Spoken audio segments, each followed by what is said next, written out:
Good morning बच्चों, chemistry के YouTube channel hello study point में आपका तहे दिल से स्वागत है। देखिए, अपन पढ़ रहे थे इलेक्ट्रोकेमिस्ट्री विद्युत रसायन, और विद्युत रसायन का आज अपन लेक्चर नंबर 5 देखेंगे।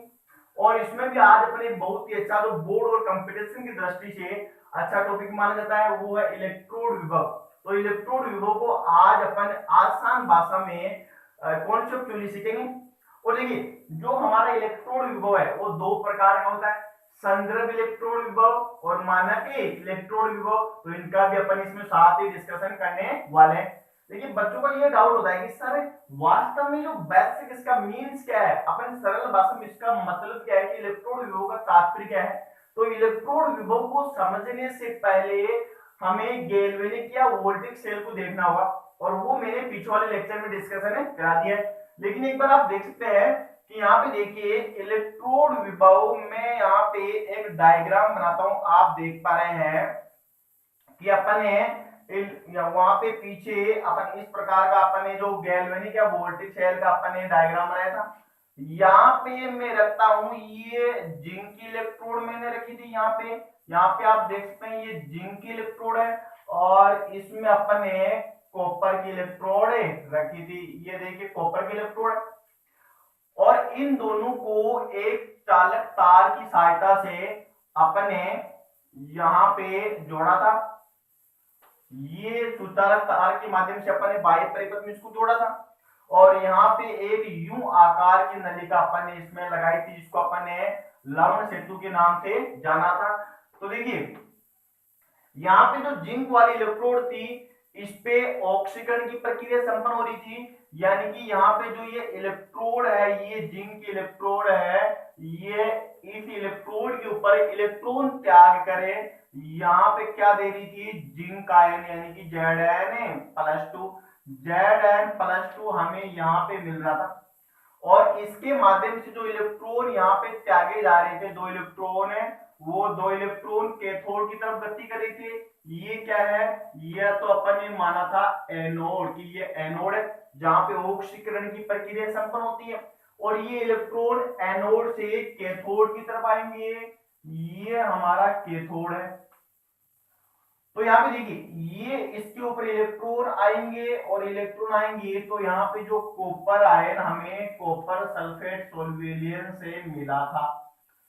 तो आप समझिए कि यहाँ पे जो धातु की इलेक्ट्रोड है और जो इसके धातु आयन है, इनके मध्य एक विभव उत्पन्न होता है इनके बीच में, कि धातु की इलेक्ट्रोड और इन धातु आयनों के मध्य एक विभव उत्पन्न होता है। और यहाँ पर भी इस धातु की इलेक्ट्रोड और इन आयनों के मध्य एक विभव उत्पन्न होगा, और उसी को अपन क्या बोलते हैं, इलेक्ट्रोड विभव के नाम से जानते हैं। वापस समझेंगे कि धातु इलेक्ट्रोड और इनके आयनों के मध्य यहाँ पे विभव उत्पन्न होता है, और यहाँ पे भी विभव उत्पन्न होता है। यहाँ पे आप देख सकते हैं कि ये तो धातु की कॉपर धातु की इलेक्ट्रोड है, और ये कॉपर आयन, इन दोनों के मध्य एक विभव उत्पन्न होता है, और यहाँ पे इन दोनों इलेक्ट्रोडों के मध्य भी विभवांतर उत्पन्न होगा।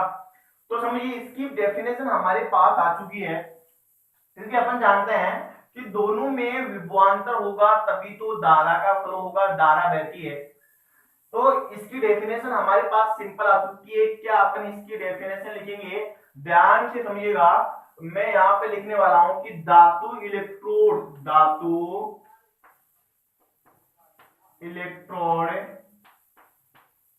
तथा इनके विलयन में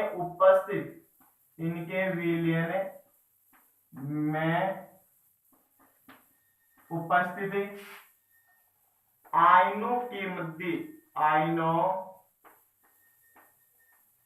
मध्य उत्पन्न विभव ही हमारा क्या कहलाता है, इलेक्ट्रोड विभव कहलाता है। ये आप इसकी डेफिनेशन यहां से सीख चुके हैं। देखिए, इस डेफिनेशन को रटना नहीं है, मैं यहाँ पे बता रहा हूं। ये क्या बोला कि धातु की इलेक्ट्रोड है, तो देखिए ये हमारा एनोड है, ये एनोड है, तो मैं यहाँ पे लिख देता हूं कि ये एनोड है, और एनोड पे अपन जानते हैं कि ऑक्सीकरण की प्रक्रिया संपन्न होती है, ऑक्सीडेशन प्रक्रिया संपन्न होगी। अब एनोड है, तो देखिए एनोड की धातु, तो एनोड में कौन सा इलेक्ट्रोड है, जिंक का इलेक्ट्रोड है, तो अपन क्या लिख देंगे कि ये क्या हो गया हमारा जिंक इलेक्ट्रोड। और ये देखिए धातु है तो मैं यहाँ पे मेटल लिख देता हूँ, मेटल सॉलिड है। और क्या बोल रहा है, और यहाँ पे इनके विलयन में उपस्थित, यानी कि इसी धातु का आयन होना चाहिए, इसी धातु का जो अपने जिंक धातु लिए ना, इसी धातु का आयन विलयन में होना चाहिए। तो अपन क्या लिख देंगे, ये देखिए ये क्या है जिंक +2 और ये है एक्वस। तो यहाँ पे जो एनोड पे ऑक्सीजन होगा और जो इनके मध्य विभव उत्पन्न होता है, जो यहाँ पे जिंक धातु है और जिंक आयन, इनके मध्य जो विभव उत्पन्न होगा वो किसको हो रहा है, एनोड पे। और अपन इसको क्या बोल देंगे, ऑक्सीकरण विभव, यानी कि ऑक्सीडेशन पोटेंशियल के नाम से इसको जानेंगे। अब आगे देखिएगा, ये तो हमें ऑक्सीकरण विभव का पता लगा है।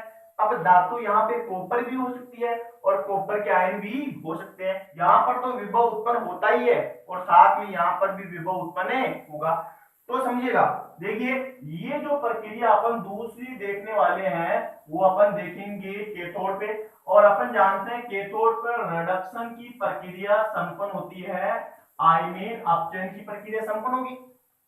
तो यहाँ पे जो इलेक्ट्रोड है वो किसकी बनी है, वो कॉपर की बनी है। तो यहाँ पे कॉपर में लिख दो ये मेटल सॉलिड के फॉर्म में, और इनके विलयन में जो इसी धातु के आयन, याद रखिएगा इसी धातु के आयन होने चाहिए। यहाँ पे लिखा है इनके तथा इनके, यानी कि इसी धातु के विलयन आयन होने चाहिए। तो यहाँ पे मैं लिखता हूं कि जो कॉपर आयन है वो सॉल्यूशन में है और ये एक्वस, ये सॉल्यूशन को रिप्रेजेंट कर रहा है। एक्वस का मतलब होता है जलीय विलयन, जलीय विलयन।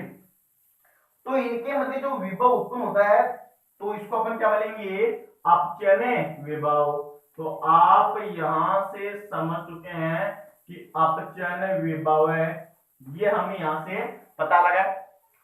अब आप इसको ध्यान से देखेंगे कि सर अपन इसका प्रदर्शन कैसे करेंगे, अपन इसको रिप्रेजेंट कैसे करेंगे।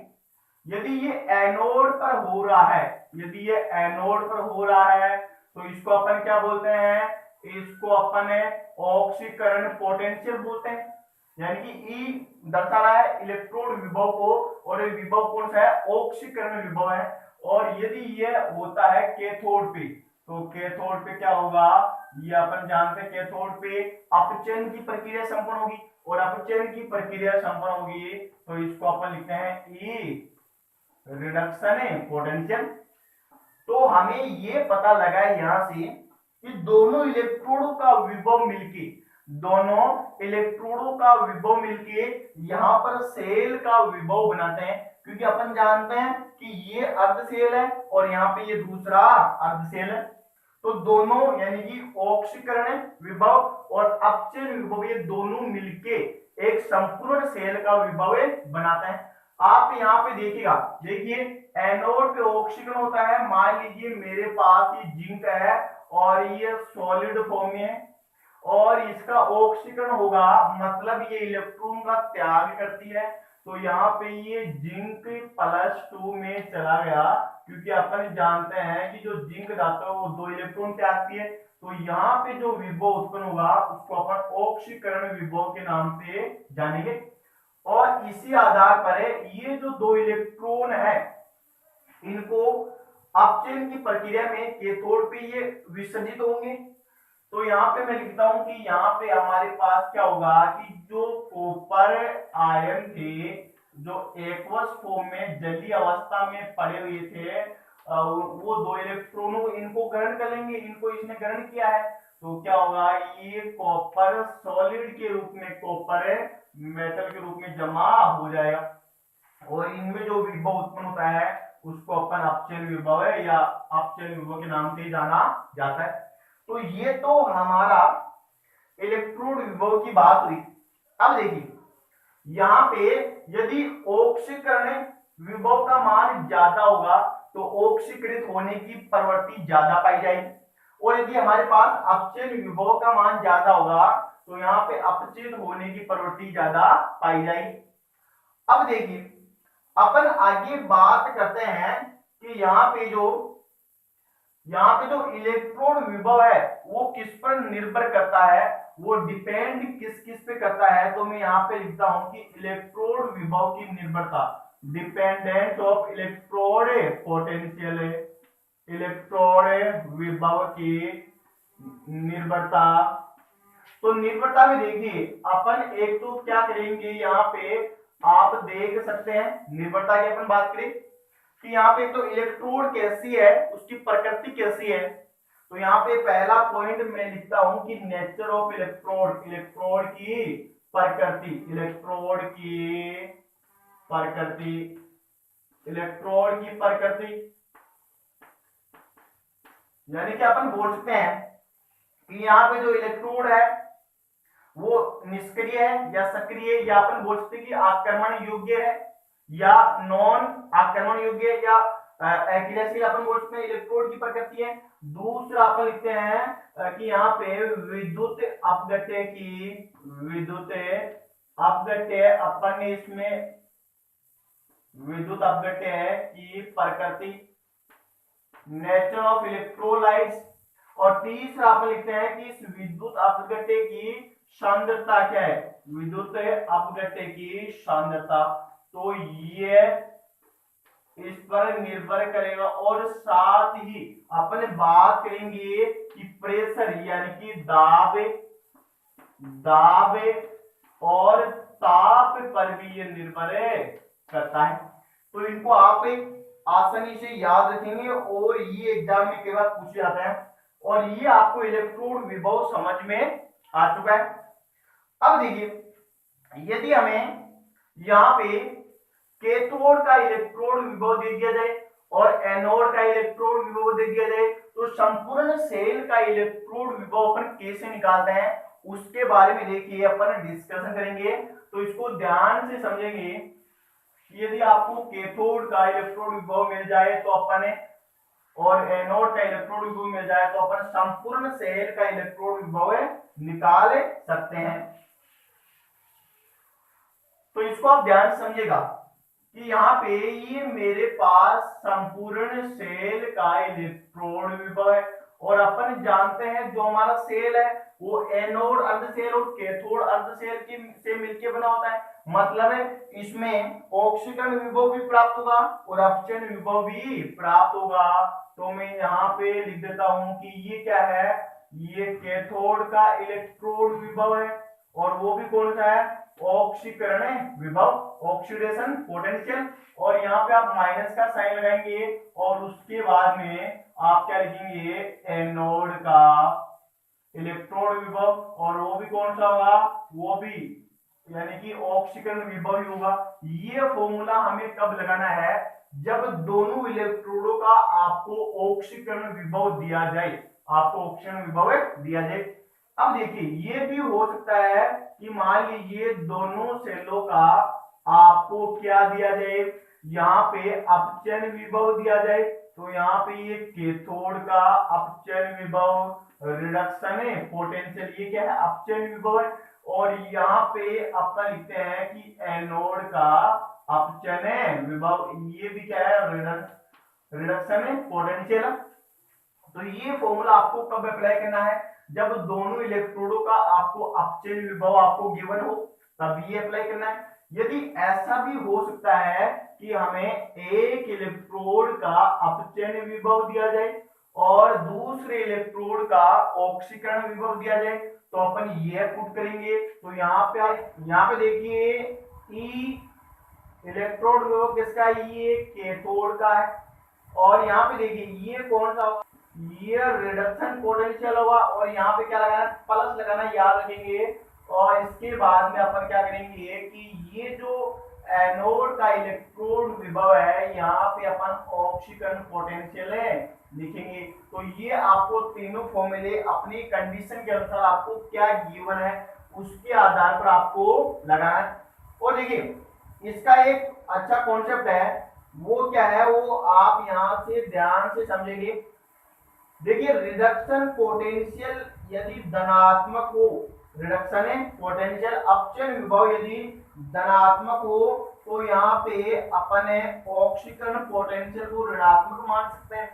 और यदि ऑक्सीकरण पोटेंशियल क्या हो धनात्मक हो तो अपन रिडक्शन पोटेंशियल को यहाँ पे ऋणात्मक मान सकते हैं। तो ये पॉइंट यानी कि दोनों ये विपरीत प्रकृति के होते हैं, एक ऋणात्मक है तो दूसरा धनात्मक होता है। तो ये आपको यहां से याद है रखना है। अब देखिए इसमें अपन बात करते हैं कि सर जो आपका इलेक्ट्रोड विभव है इसमें एक और शब्द आता है कि मानक इलेक्ट्रोड विभव, स्टैंडर्ड इलेक्ट्रोड पोटेंशियल, वो क्या होता है वो बताइए। तो देखिए ध्यान से समझेंगे, यहाँ पे मानक का मतलब सेम यही बात है कि वो भी धातु तथा उसके आयनों के मध्य जो विभव उत्पन्न होता है उसको अपने इलेक्ट्रोड विभव यानी कि मानक इलेक्ट्रोड विभव के नाम से जानते हैं। लेकिन थोड़ा सा जो अंतर है वो आप देखिएगा, वो क्या है मैं यहाँ पे लिखने वाला हूं, ध्यान से समझेंगे कि अपन ने मानना है मतलब मानक इलेक्ट्रोड विभव है, अपन ने मानना है तो मानक इलेक्ट्रोड विभव के नाम से जाना जाता है। और इसको अपन रिप्रेजेंट करेंगे E0 के माध्यम से।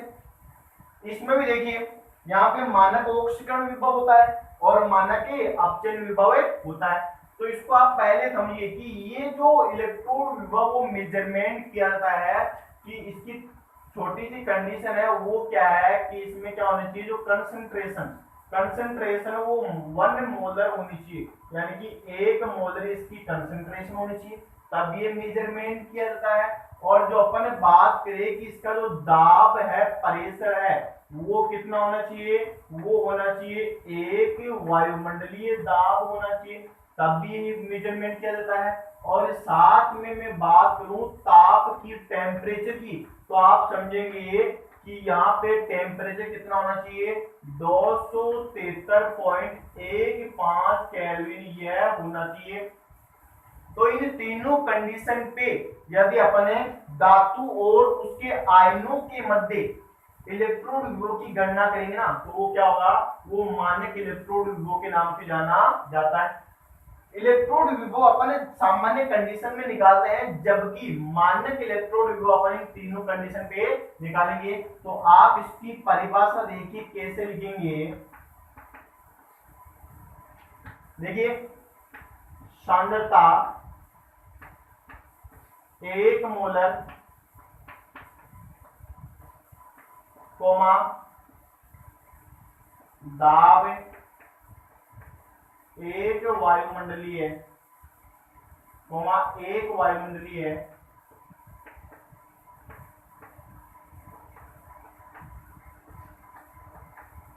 दाब वह 273.15 केल्विन ताप पर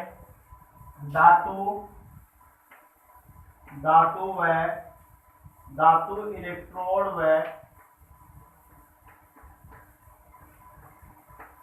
उसके आयनों के मध्य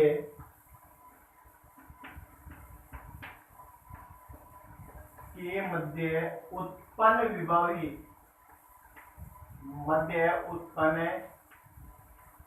विभव ही क्या कहलाता है, मानक इलेक्ट्रोड विभव कहलाता है, मानक इलेक्ट्रोड विभव कहलाता है। इसमें भी देखिए कंडीशन क्या है, इसमें भी जो इलेक्ट्रोड विभव वो 2 प्रकार के होंगे, क्योंकि अपन ने माना है तो ऑक्सीकरण है, मानक ऑक्सीकरण विभव भी होगा।